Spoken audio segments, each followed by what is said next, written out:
Elvira Arellano made national headlines when she took sanctuary in a Humboldt Park church to avoid deportation. Now this woman, Flor Crisostomo, is following in Arellano's footsteps. The Hispanic Journalist of Columbia got an exclusive inside look at this woman's extraordinary life.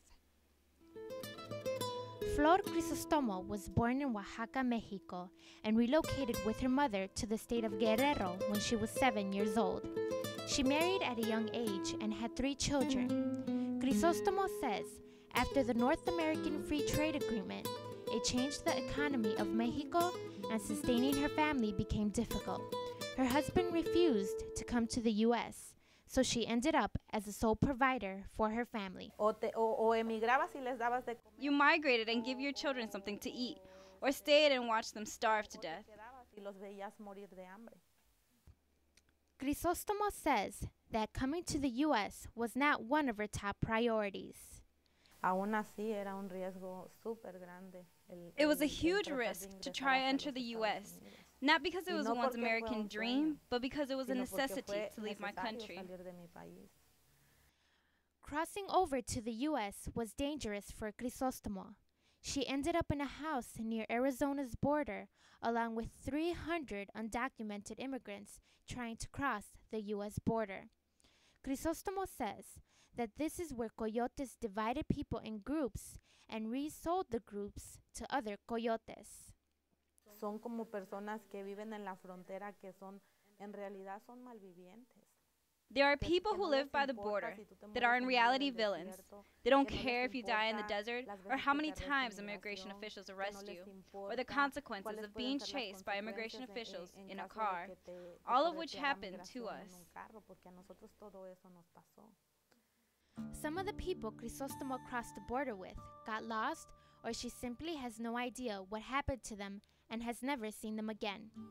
On the morning of April 16, 2006, the U.S. government initiated raids on the largest wood recycling company, IFCO Systems. It was a raid that was not only occurring in Chicago, but all over the nation. According to Crisostomo, about 40 immigration officers raided the company as if in a Hollywood film. All Crisostomo could think about was her children. ¿Tú sabías que estaba ahí el futuro de tus hijos? You knew right then and there that there goes the future of your children.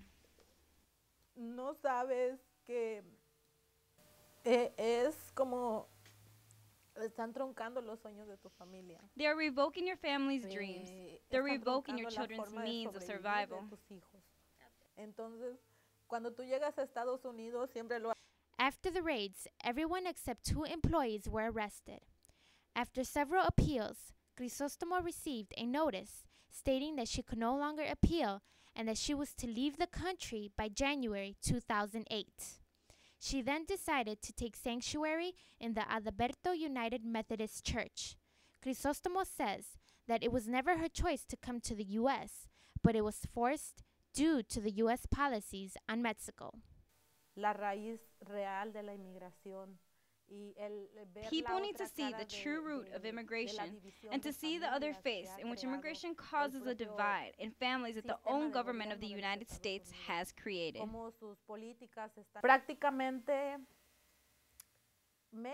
Mexico is the key, and the U.S. is the hand that opens the key. Reporting for Columbia College, the Hispanic Journalist of Columbia.